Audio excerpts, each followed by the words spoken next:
Una radio con propósito. Una radio con visión. Una radio para todos. El Libertador, 1210 AM.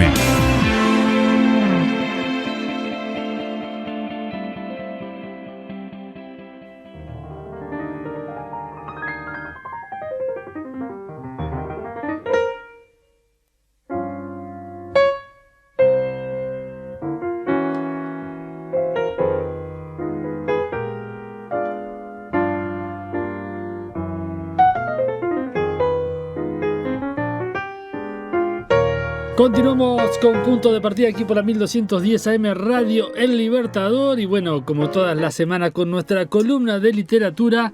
Acordate que podés también encontrarnos en Facebook, en Twitter, en YouTube, en Instagram para seguir todos los contenidos de Radio Libertador y especialmente de Punto de Partida. Pero no estoy solo hoy en el estudio. Hoy volvimos al estudio después de este receso de estar grabando a través de Zoom, distintas plataformas, y estamos con María García Marichal. ¿Cómo estás? Muy bien, Carlos, feliz de estar de nuevo acá contigo y por supuesto de esta instancia de para viajar lejos.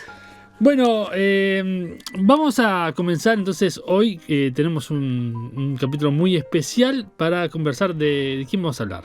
Hoy vamos a hablar de Agatha Christie y de Marco Polo, dos personas en el tiempo totalmente divergentes, porque en Marco Polo estamos hablando de Edad Media, y mientras que en Agatha Christie, contemporánea de Tolkien, nació en 1890 y murió en 1976. Bueno, a ver, contanos un poquito. Bueno, les cuento que Agatha Christie se llamaba Agatha Mary Clarissa Miller. Nació el 15 de septiembre de 1890 y murió el 12 de enero de 1976 en el Reino Unido. Nació en Torquay y murió en Winterbrook. Ella era hija de un rentista muy próspero, que bueno, tuvo una vida muy acomodada, y entonces recibió educación privada hasta que era una adolescente. Y una cosa que yo me enteré relativamente hace pocos años es que después estudió canto en París. O sea, la educaron en la casa y luego fue a París a estudiar canto. Pero le encantaba escribir. Y en 1920 ya tiene la primera novela editada, que se llama El misterioso caso de Styles. Es una novela muy conocida de ella, donde aparece su maravilloso personaje, Hércules Poirot, el detective, que después lo vamos a describir. Ella hace una descripción muy particular de Hércules Poirot. Hércules Poirot y Miss Jane Marple son los dos personajes detectivescos, digamos, que de alguna manera marcan el camino de Agatha Christie. Él es un detective privado belga, que por lo tanto habla francés y que se molesta muchísimo cuando le preguntan si es francés, porque él es belga. Muy especial, que de la descripción va a venir en unos minutitos. Y Jane Marple es una señora muy mayor que se transforma en una especie de detective aficionada debido a que es muy observadora. Podríamos decir que es bastante chismosa, es muy encantadora, pero además tiene un conocimiento de la naturaleza humana que tal vez sea el mismo conocimiento que manifiesta Agatha Christie, de mucho escepticismo de la condición humana, y es capaz de deducir cosas sumamente interesantes. Son los dos personajes que ella tiene. Bueno, Agatha empieza a escribir entonces y comienza a publicar en 1920, y en 1914 se casa. Ese fue un momento bisagra en la vida de Agatha Christie. Se casa con Archibald Christie, un hombre extremadamente buen mozo de la aristocracia inglesa, que además le fue siempre muy infiel. O sea, ella tuvo un matrimonio muy difícil y muy desgraciado. Entonces escribe y escribe. Agatha Christie tiene viste que incluso maneja el apellido de ese esposo, de su primer esposo, lo maneja el resto de su vida, porque así fue como se conoció. Tienen un acuerdo ellos posterior al divorcio. Estuvieron 14 años casados. Pero ella se sana escribiendo. Y yo creo que quienes seguimos a Agatha Christie nos sanamos leyéndola, porque es una literatura muy particular. Tuvo un momento en ese matrimonio con Archibald Christie muy especial, que fue el 3 de diciembre de 1926. El 3 de diciembre de 1926, Agatha desaparece con su auto. Y durante mucho tiempo se la buscó por si estaba secuestrada. Fue tapa de periódicos en Inglaterra, prácticamente en todas las áreas del Reino Unido. Se la buscó por parte de la policía, de detectives. Se pensó que hubiera sido secuestrada y como nadie pedía rescate, pensaron que la habían matado. Hasta que 11 días después aparece registrada en un hotel con el nombre de una de las amantes de su esposo. Era una forma de castigarlo a Archie. Bueno, a Archibald. Era una especie de castigo que le hacía psicológico, ¿no? Y bueno, hasta en 1928 ellos se divorcian. Cuando ella se divorcia de Archibald, Christie se casa con Max Millan. Y él es arqueólogo y es bastante menor que ella. Y aparece una de esas frases que muchos de los oyentes lo deben conocer y de la gente que nos sigue por YouTube. Ella dice: si quieres ser feliz, cásate con un arqueólogo. Cuanto más vieja te hagas, más encantadora te encontrará. Es que justamente es una frase icónica que la mayor parte de la gente que la ha seguido la conoce. Él la lleva en todos sus viajes. Es un arqueólogo muy reconocido. Entonces aquí ella escribe Asesinato en Mesopotamia, Muerte en el Nilo, Cita con la muerte, que son novelas extremadamente conocidas, todas ambientadas en Cercano y Medio Oriente. En Petra, en Irak, en la zona de Turquía, en Egipto. Es una etapa muy rica de la literatura de Agatha Christie. ¿Cómo es la estructura de la trama? Es un juego de club, o club de los detectives, como lo llamamos nosotros.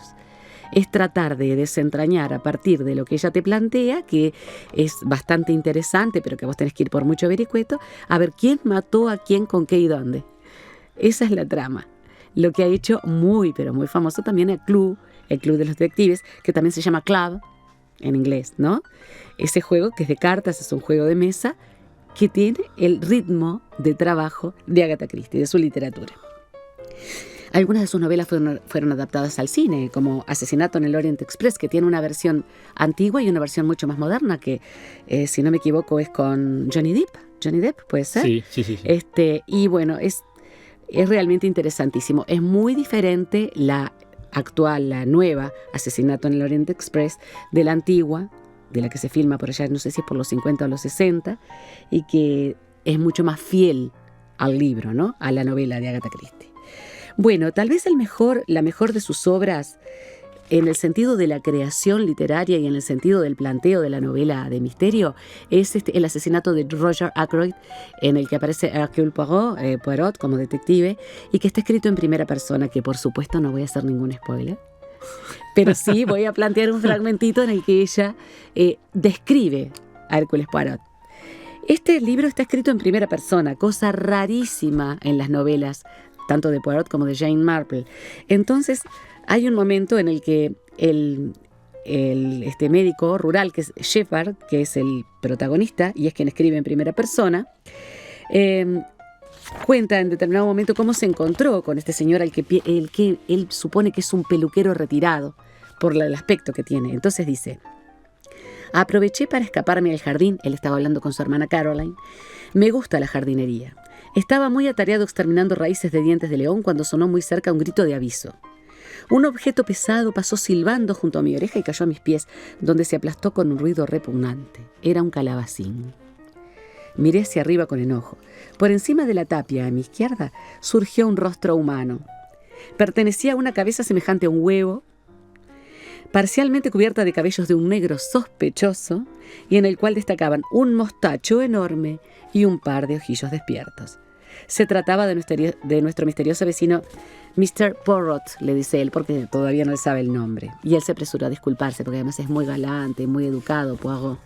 La mayor parte de los protagonistas lo confunden con un peluquero, porque además tiene el pelo sospechosamente negro, se supone que se lo tiñe, su cabeza de huevo y sus enormes mostachos, sus enormes bigotes, que él además cuida como si fueran la mejor joya que pudiera tener. Entonces, el asesinato de Roger Ackroyd aparece muy bien descrito, además, Hercule Poirot. Esta es una novela para leer 2 veces. Y no es como decía Daniel Rabinovich en Lelutier, la segunda vez no la entendí. No, es una novela para leer 2 veces. Porque generalmente en la primera vez te quedan una cantidad de hilos que después en la segunda vez que la lees te das cuenta y todo te cierra precioso, como un perfecto rompecabezas. Se le critica muchas cosas a Agatha Christie, que era muy pro-inglesa, o sea, ella habla de ingleses y continentales. Habla de británicos y continentales, como que los continentales son una especie, digamos, algo inferior. Pero yo, que leí prácticamente toda su obra en el correr de mi larga vida, puedo decir que ella evolucionó. Los últimos libros de Agatha, que ya era una señora anciana cuando los escribió, y que presentan tanto a Poirot como a Miss Marple, los presentan observando el mundo de manera distinta. Le dan un vistazo al mundo de otra forma. Ya no existe aquel clasismo. No nos olvidemos que los ingleses están dentro de las sociedades más clasistas de toda la historia de la humanidad. Bueno, en este caso ella ya los ve de otra forma, como empieza a verlo también esa aristocracia inglesa muy particular, que empieza a ver que el pueblo, entrecomillado, tiene valores y tiene virtudes y defectos como cualquiera, pero que tiene, digamos, una capacidad de crecimiento, de educación, que estaba prácticamente descuidado por ellos.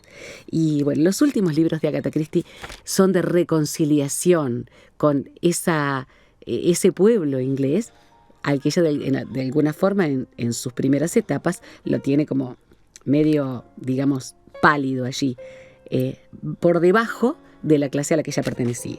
Y no nos olvidemos que ella no era aristócrata, ¿no? Hablamos de acomodada económicamente. Pero hay un cambio muy importante en su manera de ver la vida. Es antes que nada una mujer sumamente inteligente, a la que le encanta el misterio. Y bueno, dentro de sus obras puedo mencionar, hay miles, y ahora te voy a hablar de un número que te va a asombrar y le va a asombrar a los oyentes. La ratonera, que también pasó a teatro, ella misma hacía la parte teatral. El misterio de Pale Horse, Testigo de cargo, que también preparó para teatro. 10 negritos, que es muy icónica y que también la hizo en forma teatral. Asesinato en el Orient Express, el asesinato de Roger Ackroyd, El testigo mudo, en el cual el protagonista es un perro, que va a ser de alguna forma quien va a desentrañar el misterio del crimen. Se anuncia un asesinato en la piscina. Muy interesante estudio psicológico este Asesinato en la piscina. Tal vez el libro que presenta con más crudeza la psicología humana, de gente común. Muy interesante. Muerte en el Nilo, Asesinato en Mesopotamia, Cita con la muerte. Si yo te digo los libros que se cree que vendió, vos te vas a asombrar, y la gente que nos escucha y que nos ve también. Se considera que se han vendido 4.000 millones de libros de Agatha Christie. Impresionante. Es el segundo libro, es la obra es de ella, ¿no? Es la segunda obra después de la Biblia en cuanto a acceso de lectores y en cuanto a traducciones. Estamos hablando de algo como impensable, 4.000 millones de libros. Es realmente una mujer impresionante. Otra frase interesantísima. Lo más razonable que se ha dicho sobre el matrimonio y el celibato es esto: hagas lo que hagas, te equivocarás. Era sarcástica, era irónica. Bueno, es una mujer de un perfil muy marcado, una mujer de un estilo muy particular. Esa forma de escribir de ella fue interesantísima. Tiene algunas novelas de espías y una novela romántica, una conozco yo, que ahí pasan sin pena ni gloria. Pero las novelas de detectives de Agatha Christie, tanto las que tienen a Poirot como las que tienen a Miss Marple, son realmente joyas de la literatura. No tanto por el nivel literario, sino por la exquisita agilidad del relato y la capacidad que tiene ella de ir enredando al lector hasta que, en definitiva, cuando se revela el criminal y se revela la causa del crimen, entonces allí uno se queda todo sorprendido. Bueno, pues puedes igual de todas maneras deducir y no te sorprende tanto, pero a mí me encanta dejarme llevar y, bueno, que ella me lo revele al final. Agatha Christie, una de las más grandes escritoras en habla inglesa de toda la historia. Sí, que también se han hecho muchísimas películas de sus libros y también de su obra, ¿no? Sí. En teatro, La ratonera hace poco se hizo acá en Montevideo. Sí, sigue siendo tan vigente como cuando los escribió. Estamos hablando de una mujer que ha hecho obras de teatro que son clásicos. 10 negritos, La ratonera, Testigo de Cargo. Testigo de Cargo y La Ratonera se vuelven a presentar cada tanto tiempo, de pronto actualizadas o con un escenario de época, pero sigue siendo tan vigente como cuando ella lo escribió. Muy bueno. ¿Te gustó? Sí, por supuesto. Espero que les haya gustado Agatha Christie. La recomiendo de todo corazón. Siempre digo que ha sido Bueno, si tiene sanadora. tantas traducciones y tanta venta, es porque realmente es muy bueno. Es una maravilla. Para mí es maravilloso. Como te decía y les decía a los oyentes, no vayan a buscar una calidad literaria superlativa. Vayan a lo que es una lectura riquísima para observar además una sociedad inglesa que va evolucionando en el tiempo y ese misterio a desentrañar, que es algo único. Agatha Christie es única en ese aspecto. Era una mujer muy escéptica con respecto a la naturaleza humana. Ella consideraba que la naturaleza humana era, antes que nada, decepcionante, y lo piensa toda su vida, más allá de que después sus últimos años fueron muy felices, pero siempre lo considera y lo plantea de esa manera. Y ya te digo, siempre existió aquella especie de rispidez hasta sus últimos años entre las islas, lo que sería Gran Bretaña, y los continentales, ¿no? Pero, por favor, lean Agatha Christie, que es hermosísima para poder dispersarse, para poder irse del momento en el que uno vive y meterse en un mundo totalmente diferente. Bueno, ¿con qué vamos ahora? Nos vamos muy atrás en el tiempo. Vamos a hablar de Marco Polo. Y allí le pedí mucha ayuda a mi hermano José Luis, que yo te he comentado que tiene una biblioteca de 2000 libros que ha atesorado desde que era muy joven y que me ayudó mucho en esto porque a él le gusta muchísimo la literatura medieval y esta literatura principalmente, la literatura de esta época, podríamos llamarla Alta Edad Media, estamos en las puertas del Renacimiento, cuando todavía no se había descubierto América y que de alguna forma es la época de Cathay y de la Ruta de la Seda, cuando los europeos tienen un estrecho vínculo comercial con Oriente, con Cercano Oriente, con Oriente Medio, que podríamos decir que Oriente Medio sería Irak, la zona de Afganistán, etc., y el Lejano Oriente, China, Japón, el sureste asiático, ¿no? Marco Polo nació en Venecia en 1254, estamos hablando del siglo XIII, y murió en su Venecia natal en 1324, ya siglo XIV. O sea que estamos avanzando en la Edad Media ya hacia las puertas del Renacimiento. Era de una familia de mercaderes nobles, y esos mercaderes justamente tenían un activo comercio en la Ruta de la Seda. Si los oyentes y quienes nos ven quieren investigar sobre la Ruta de la Seda, hay un libro muy lindo que se llama La Ruta de Cathay, que en este momento no recuerdo, son varios autores, pero hace una recopilación de la Ruta de la Seda interesantísima, la Ruta de Cathay. Cathay era el nombre que se le daba principalmente a esta área que nosotros podríamos hablar desde Cachemira o Kashmir en la India hasta el sur de China. Su papá se llamaba Nicolo y su tío Maffeo se llegaron a ir a hacer trámites y a entablar relaciones comerciales con China, con Mongolia, con lo que se llamaba Tartaria en aquel momento, que era gobernada por el Khan.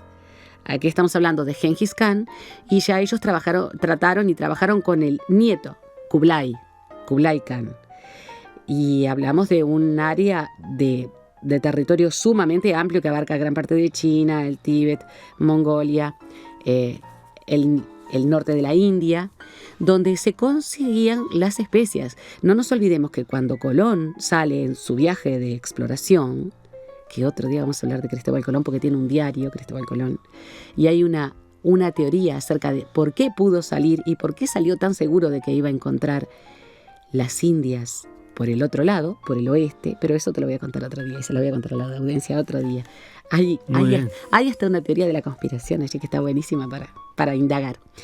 Cuando Nicolo y Maffeo salen a hacer su viaje de comercio, están aproximadamente 14 años viviendo en las tierras del Khan. Vuelven a Venecia con enormes cantidades de cargamento. No nos olvidemos que allí se compraba la pimienta, el comino, el azafrán, la vainilla, que no existían, que eran absolutamente indispensables para mantener además la comida. No había refrigeración. Entonces no era solamente por sazonar, sino por mantener la comida, que se iba echando a perder principalmente en las épocas de más calor, en las estaciones más cálidas como la primavera y el verano europeo. Cuando vuelven, siempre siguiendo la ruta de la seda, la ruta de la seda era un larguísimo camino en los que hoy en día incluso se están encontrando restos momificados de mercaderes europeos en lugares tan lejanos como Mongolia, como el oeste de China. Se han encontrado tumbas de gente europea que tienen más o menos unos 800, 700 años. ¿Y cómo es posible? Bueno, porque había una ruta de comercio muy importante hacia toda esta área, que era el área de las especias, ¿no? La ruta de las especias. Después de esos 14 años en los que el tío y el padre de Marco vuelven a Venecia, Marco perdió a su madre, su mamá había muerto, entonces se lo llevan en los viajes a Marco Polo. Y ahí es cuando empieza el conocimiento de Marco Polo, que la última vez que conversamos yo te decía que en muchos aspectos ha sido muy controversial, porque fue muy discutido. Durante mucho tiempo se lo tomó como una obra, digamos, a la que había que tomar como referencia para conocer la antigua China, la antigua Mongolia, lo que ellos llamaban Tartaria. Después se demitificó todo eso y durante los años 70, 80, 90 hubo muchos historiadores que de alguna forma pasaron un plumazo a la obra de Marco Polo, para luego volver a hacerla resurgir como una obra histórica importante. ¿Hay fantasía? La hay. Hay, en algunos casos, una especie de, digamos, de ¿cómo podríamos plantear? Digamos, una forma de ensalzar esas comunidades y esas sociedades del Lejano Oriente también. Pero que la mayor parte de las cosas que escribió tienen una base histórica muy fuerte y muy firme y que se han encontrado restos y documentos que lo avalan, también es cierto. Hubo una guerra entre Génova y Pisa, y en la batalla de Meloria se apresa a Marco Polo y Marco Polo pasa a ser un prisionero de guerra. En 1234 hay un conocimiento de Rustichello, un señor que tenía además editoriales y que va a ser quien va a recoger los datos que Marco Polo le cuenta. Rustichello y Polo se encuentran en la cárcel y entonces Marco Polo comienza a contarle la historia de su vida y sus viajes. Y en 1300 se publica el primer libro, que después vamos a conocer como Los viajes de Marco Polo, que no se llamó así en su primer momento, ahora vamos a hablar de eso, y que estaba editado seguramente en franco-italiano, que era un idioma muy utilizado en el sur de Europa y que mezclaba el francés con el italiano. Después hay una obra pasada al latín. Estamos hablando de la época en la que las lenguas comienzan a identificarse en Europa. No nos olvidemos, por ejemplo, que esta es la época también del Languedoc, la lengua de Oc, que Oc era el sí de los franceses principalmente del sur y de la parte pirenaica. Entonces comienzan a diferenciarse los idiomas, pero hay una mezcla. Incluso el otro día leyendo a Umberto Eco plantea que durante mucho tiempo en esta alta Edad Media hay una gran cantidad de población campesina y de población del clero, de los más pequeños, digamos, ¿no? De los frailes mendicantes, etcétera, que hablan una mezcla idiomática muy, pero muy particular, que mezcla latín, antiguo francés, antiguo italiano, castellano, de la lengua de Oc, el Languedoc. Entonces es muy difícil encontrar documentos que sean fáciles de identificar. Muy bien, este libro, que aparece justamente editado por Rustichello, que aparece en 1300, es la primera etapa y se llamaba Livre des merveilles du monde, el libro de las maravillas del mundo. ¿Cómo lo escribe Rustichello? Lo escribe seguramente recibiendo directamente lo que Marco Polo le cuenta mientras estuvieron presos. Porque hay en algún momento expresiones como, ¿qué más os diré? Ahora os hablaré de, que ahora yo les voy a leer un pedacito, muy chiquitito, para que más o menos tengan una idea de cómo está escrito. Es como una especie de crónica extraída de una conversación entre dos personas. Es como si yo hablo contigo y todo lo que vos me vas contando yo lo voy escribiendo. Así aparece el libro de las maravillas del mundo, que después se conoce como Los viajes de Marco Polo. Recién en el siglo XVI se va a conocer como Los viajes de Marco Polo. Y te voy a contar una curiosidad. En Sevilla se conserva un libro de las maravillas del mundo, traducida por Francesco Pipino en latín. ¿Y sabes quién utilizó ese libro? E incluso lo llenó de escrituras al margen. Cristóbal Colón. Mira. Cristóbal Colón utilizó esa edición en latín del libro de las maravillas del mundo para hacer su viaje, y lo llenó de escrituras al margen, de comentarios, de preguntas, de detalles. Está en Sevilla y es claro, es algo magnífico de ver, ¿no? Un libro que Cristóbal Colón se llevó en su viaje y que pertenecía justamente a Marco Polo. O sea que estamos hablando de algo muy interesante. En todas las plataformas de las que hablamos en el primer programa aparece los viajes de Marco Polo. Así que nuestros oyentes y quienes nos ven pueden acceder, y es una forma preciosa de ver los orígenes de las civilizaciones del este de asiático. ¿Qué lugares visitó? Bueno, visitó lo que hoy es Turquía. Vamos a hablarlo en términos actuales geográficos, ¿no? Turquía, Armenia, Georgia, todo Oriente Cercano y Oriente Medio. Entre Oriente Medio está Afganistán, Kashmir o Cachemira, el Tíbet, Turkmenistán, hoy se llama República de Turkmenistán, China, Mongolia. Estuvo mucho tiempo en Pekín, la divina, hermosísima, espectacular región de Yunnan, en el sur de China, que si tienen la oportunidad de ver en Google Earth, que vean los paisajes, pero además si tienen la oportunidad en BBC Earth, en la BBC, la parte de los documentales de la BBC, que nuestros oyentes ingresen a Yunnan. Se escribe YUNNAN.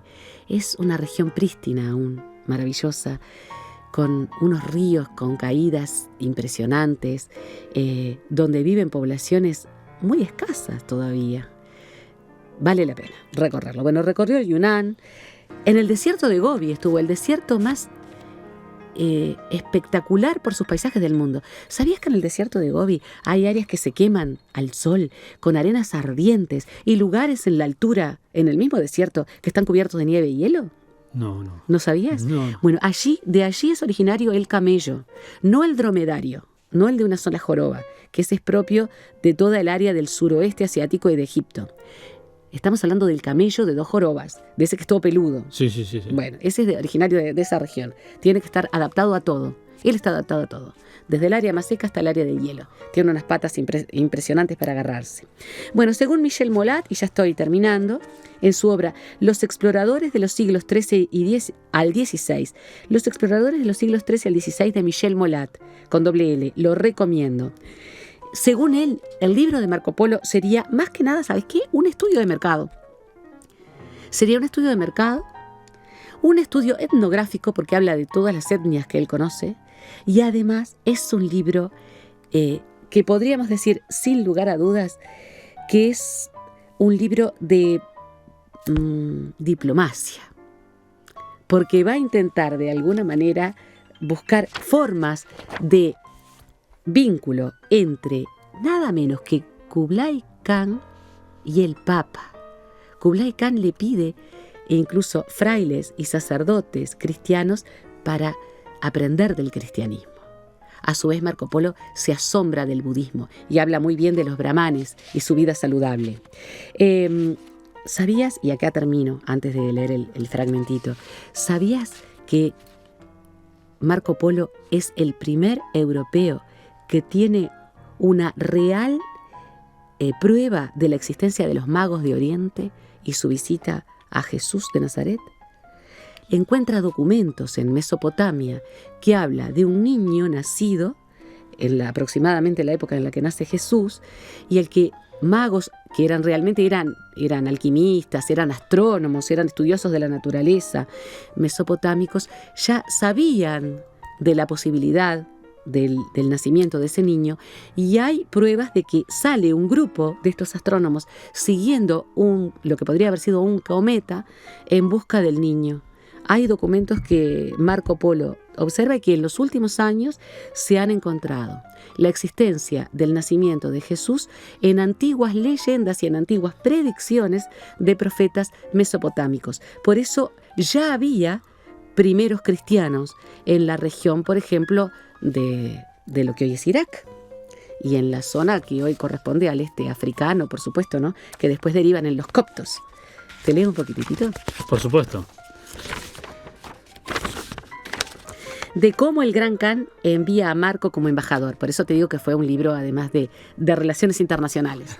Es un libro de mercadeo, de estudio de mercado. Se usan mucho medidas, pesos que eran utilizados en las antiguas civilizaciones de China, de India, de lo que hoy es Mongolia, de lo que ellos llamaban Tartaria, ¿no?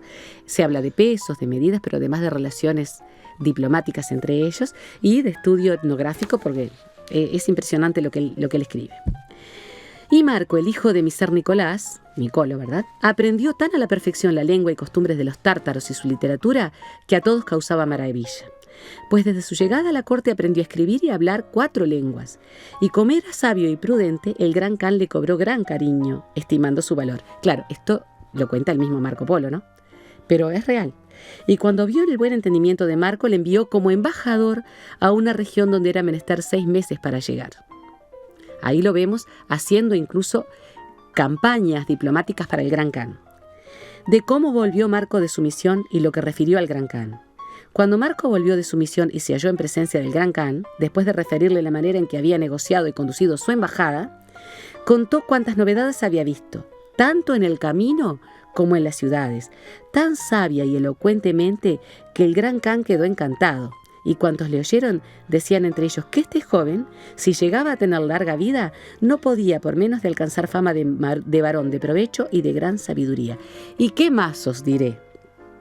Desde entonces el joven fue llamado Miser Marco Polo, y así le llamaremos más adelante en nuestro libro. Muy interesante. ¿Te gustó? Muy lindo, realmente muy bueno lo de Marco Polo, ¿eh? No lo tenía. Vos sabés, Carlos, que es muy... Ni conocía que escribía tampoco. Claro, más que nada, él lo que hizo fue la historia de su vida. Quienes escribieron fue, por ejemplo, este señor que lo acompañó en su prisión, porque él estuvo preso debido a que había estado en esa batalla, la batalla entre Pisa. Hubo varias batallas entre Pisa y Génova. Y él, digamos, captura, hace como un periodista, hace de periodista o de, digamos, ¿cómo podríamos explicar?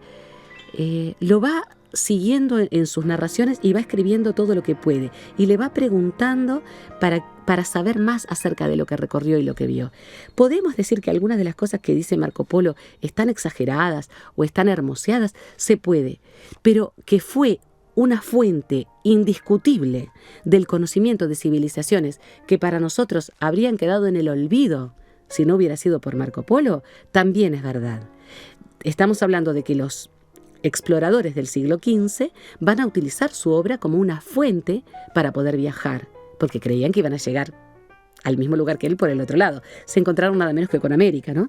Pero fue interesantísimo, y es interesante verlo, porque hay una gran cantidad de conocimiento real, porque estuvo muchos años viviendo allí. Creo que él pasó 27 años, si no me equivoco, viviendo entre los tártaros, como se los llamaba, de conocimiento de la gente, de la forma de vivir, del mercadeo, de la política, de las relaciones, de la vida de la gente más sencilla y humilde, y además de los conflictos que había en estas tierras que permanentemente estuvieron siendo conquistadas y volvían a ser recuperadas y nuevamente conquistadas, y así hasta la unificación de China. Entonces es sumamente interesante conocer a Marco Polo. Bueno, muchas gracias María por este espacio y bueno, por acercarnos a Marco Polo y bueno, para eso está este espacio para conocer más. Sí, por supuesto, yo feliz de estar aquí y hasta la próxima.